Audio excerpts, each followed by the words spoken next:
E aí, sétimo ano, tudo certo? Espero que sim. Hoje o nosso tema é Reforma Protestante e a gente começa a abordar esse tema na página 44. Beleza? Para quem quiser acompanhar, abra lá. Vou lá para o meu cantinho. Bora começar então. Bom, o que é a Reforma Protestante? É o surgimento de novas igrejas na Europa, ok? Até 1517 só havia igreja católica.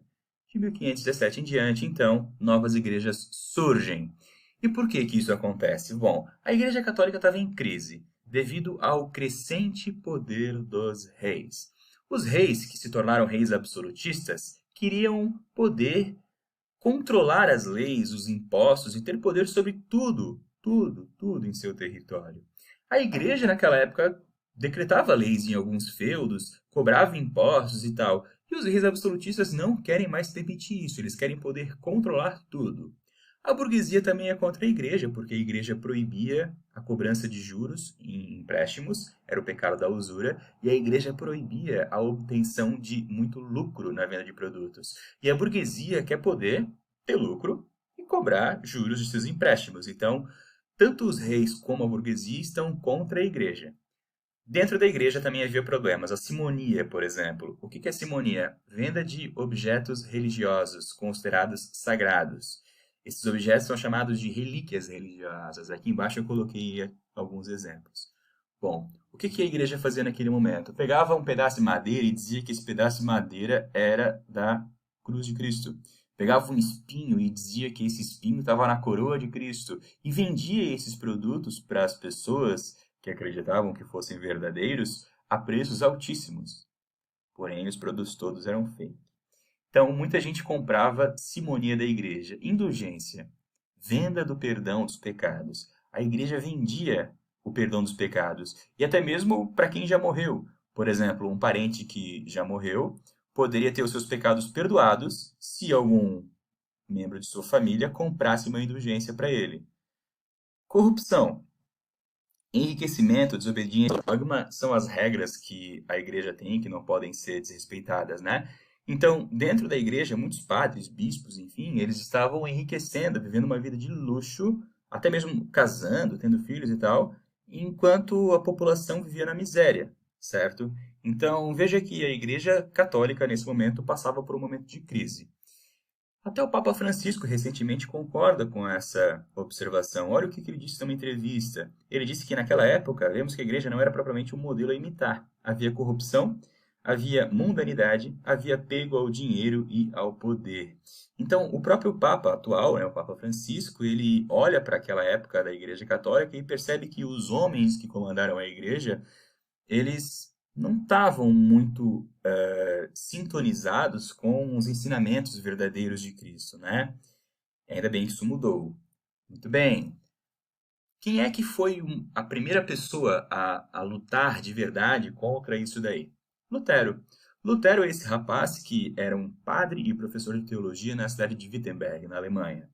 E ele, muito revoltado com a situação da Igreja Católica naquele momento, foi falar com o Papa pedindo para que ele mudasse a situação. Porém, Lutero não é ouvido. E depois disso, Lutero prega na porta de sua igreja em Wittenberg 95 pontos ou 95 teses em que ele critica a Igreja Católica. Bom, são 95 pontos de crítica à Igreja Católica, certo? Porém, se eu pudesse eleger dois, eu colocaria aqui um resumo para vocês. Sacerdócio universal e salvação pela fé. O que é sacerdócio universal? Naquela época, só tinha a Bíblia escrita em latim. Ninguém mais sabia falar latim, só os padres. E pouquíssima gente sabia ler e escrever. Ler e escrever em latim, pior ainda, né? Então, na prática, só padre poderia ler a Bíblia. E só o Papa era autorizado a interpretar a Bíblia. Os padres tinham que repetir a interpretação que o Papa fazia. O Lutero criticava muito isso. O Lutero dizia que a Bíblia tinha que ser traduzida e que todo mundo deveria poder ler e interpretar com sua cabecinha a Bíblia. Isso é sacerdócio universal. É o contato direto entre o fiel e Deus. Salvação pela fé. Basta ter fé para ser salvo. Basta ter fé para ir para o céu. Ou seja, não adianta comprar indulgência ou relíquia. A salvação pela fé é basicamente o Lutero dizendo que relíquia e indulgência não salvam ninguém. O que salva simplesmente é ter fé. Tem uma frase famosa do Lutero que é: o justo viverá por fé. Ou seja, não precisa mais nada. Aqui tem uma fotinha da porta da igreja onde Lutero colocou as teses. Hoje, é claro que essa porta está aqui decorada, né? Ela é de ferro e tal, com as 95 teses escritas em latim. Eles fizeram uma homenagem às 95 teses, e a cidade de Wittenberg está aí. Muito bem, no meio desse processo todo, óbvio que a igreja não ficou feliz com as 95 teses do Lutero, e nem o imperador da região da Alemanha. O Lutero começou a ser perseguido, e alguns príncipes alemães vão proteger o Lutero. Vão escondê-lo nesse castelo, o castelo de Wartburg, onde ele fica escondido 2 anos. Percebe que o Lutero precisou fugir, se esconder, para não ser pego tanto pela Igreja Católica como pelos príncipes da Alemanha, que eram católicos ainda. Daí, nesse esconderijo, o Lutero vai fazer uma coisa fantástica. Ele traduz a Bíblia para o alemão. Ele aproveita esse tempo de quarentena que ele sofreu no castelo e usa esse tempo para traduzir a Bíblia para o alemão. Olha só, já que ele defendia o sacerdócio universal, não é? Onde todas as pessoas pudessem ler a Bíblia, ele traduz a Bíblia para o alemão, nessa sala que você está vendo aí, nessa escrivaninha também. O Lutero passou por um momento muito triste nesse isolamento dele, nessa quarentena que ele foi forçado a viver, aonde ele começa a se questionar do porquê tá ali, se estava certo e não sei o quê. E um dos pontos máximos desse desespero do Lutero é quando ele escreve numa madeira ali do esconderijo dele, ele escreve assim, ó: eu sou batizado. Por que ele escreve isso? Porque o Papa excomungou o Lutero. O Papa ficou tão revoltado com o Lutero que o Papa expulsou o Lutero da Igreja Católica. E o Lutero pensou: cara, não importa eu ter sido expulso da Igreja Católica, porque eu fui batizado. E você lembra que o batismo é basicamente o ato aonde a pessoa entra para a igreja cristã, não é? A pessoa se torna cristã a partir do batismo. Então, o Lutero dizia que não importava o que o Papa falava para ele, o que importava é que ele era batizado e ele era um cristão de verdade. Certo? Falei da Alemanha, né? Olha o mapinha da Alemanha. O que acontece? A crença do Lutero vai ser apoiada por alguns príncipes, por alguns reis da Alemanha. A Alemanha não era um país unificado ainda. A Alemanha era um monte de reinos separados. Olha esse mapa aí com vários reinos alemães separados. Estão vendo? Os reinos em amarelo são reinos que vão adotar o luteranismo, reinos que apoiam o luteranismo. Os reinos em verde são os reinos católicos, mesmo após Lutero. Já vou falar dos roxinhos depois, os reinos calvinistas. Veja só um detalhe aqui. Esses reinos da Alemanha, eles vão se tornar luteranos apenas após muita revolta e muita briga. O imperador dessa região toda, digamos, o comandante de todos esses reinos era o imperador Carlos V. E ele, depois de vivenciar muitas disputas e brigas, ele determina a paz de Augsburgo. Nesse documento que ele edita, a religião dos súditos de um reino passa a ser determinada pelo seu príncipe. Ou seja, se o rei, por exemplo, da Saxônia, né, tá aqui, ó, se tornar luterano, todas as pessoas devem se tornar luteranas também. E assim para todos os reinos. Beleza? Aqui, ó, um super gráfico, né? Um super design aí para tentar mostrar a diferença entre a teologia católica e a protestante. Então, para os católicos, Deus tem a sua palavra expressa na Bíblia. O Papa interpreta a Bíblia e aí as pessoas seguem essa interpretação do Papa. É isso que a Igreja Católica defendia naquele período. Mas o Lutero não. O Lutero é diferente. Para o Lutero, Deus tem sua palavra na Bíblia, mas a própria pessoa deve poder ler a Bíblia e interpretar ela com a sua capacidade de interpretação. Ou seja, eu posso dizer que o Lutero ele é antropocentrista e humanista, porque para o Lutero, a pessoa deve poder ler a Bíblia e interpretar a Bíblia com a sua capacidade, sem a interferência de outra pessoa ou outra igreja, não é? Antropocentrismo, então, está presente na teoria do Lutero, pois coloca o homem no centro da interpretação da fé. Beleza? Bom, a igreja luterana basicamente é essa. E vamos falar de outra agora que apareceu. Lá na Suíça, o João Calvino, que é esse rapaz aí, ele criou uma nova igreja, chamada de Calvinismo.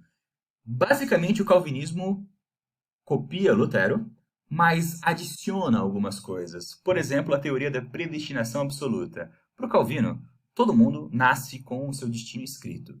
Ou seja, todo mundo nasce sabendo se vai para o céu ou para o inferno. E o que mostra para a pessoa se ela vai para o céu?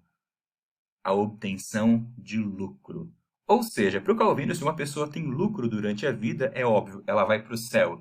E se a pessoa não tem nenhum lucro, ela vai para o inferno. Ou seja, o Calvino identificava a salvação da pessoa no lucro. E óbvio que ele vai valorizar o trabalho duro, o trabalho árduo.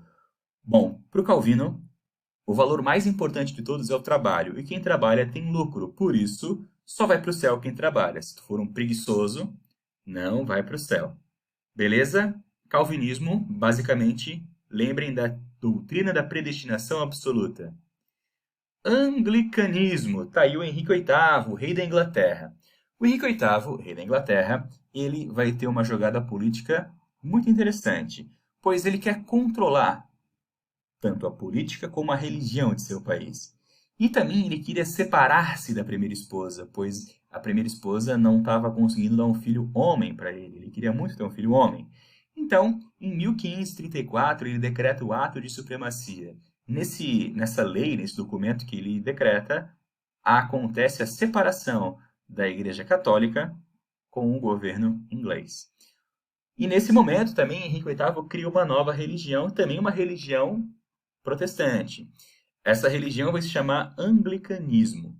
E nessa religião, olha aqui, eu coloquei aqui embaixo, ó, religião nacional, ou seja, o rei tem poder sobre a política e a religião. A religião anglicana tem como líder o rei da Inglaterra. Bom, nesse ato de supremacia, o Henrique VIII também vai ter muitas vantagens, pois ele vai confiscar as terras da Igreja Católica lá na Inglaterra. A gente imagina que 1/3 de todas as terras inglesas eram da Igreja Católica. Então, Henrique VIII vai conseguir muita terra, né? Muito dinheiro com a separação da Igreja Católica. E, além disso, o Henrique VIII também permite a separação, ele se separa da sua primeira esposa e tem um novo casamento com essa religião que ele cria. Beleza? E para finalizar, Contra-Reforma. A Contra-Reforma vai ser a resposta que a Igreja Católica dá para a Reforma Protestante. Eles vão fazer uma reunião e nessa reunião serão reafirmados os dogmas da Igreja Católica, ou seja, a Igreja Católica reafirma suas regras, ela reafirma que a pessoa pode ser salva se tiver fé e boas obras. A Igreja Católica mantém o celibato, mantém os 7 sacramentos, os protestantes têm só 2, não é? O batismo e a Eucaristia. Mantém a tradução da Bíblia de São Jerônimo. Os reis não podem interferir na religião. Eles criam uma lista de livros proibidos, chamado Index. Qualquer livro que falasse mal da Igreja Católica era proibido. Criam um tribunal da Santa Inquisição, onde pessoas que cometessem atos como bruxaria, enfim, pessoas que não seguissem as ordens da Igreja Católica eram perseguidas nesse tribunal. Criaram a Companhia de Jesus, que é uma ordem religiosa que ia em lugares que não tinha católicos ainda para catequizar as pessoas, e investem muito na formação de padres, para que esses padres parassem com aquela corrupção e aqueles comportamentos errados que estavam acontecendo até então. Reforma protestante, então, é isso. É o protesto contra a Igreja Católica e a criação de novas igrejas. E contra-reforma é esse movimento dentro da Igreja Católica procurando arrumar a casa para impedir o crescimento das igrejas protestantes. Valeu, então? Por hoje é isso. Até mais!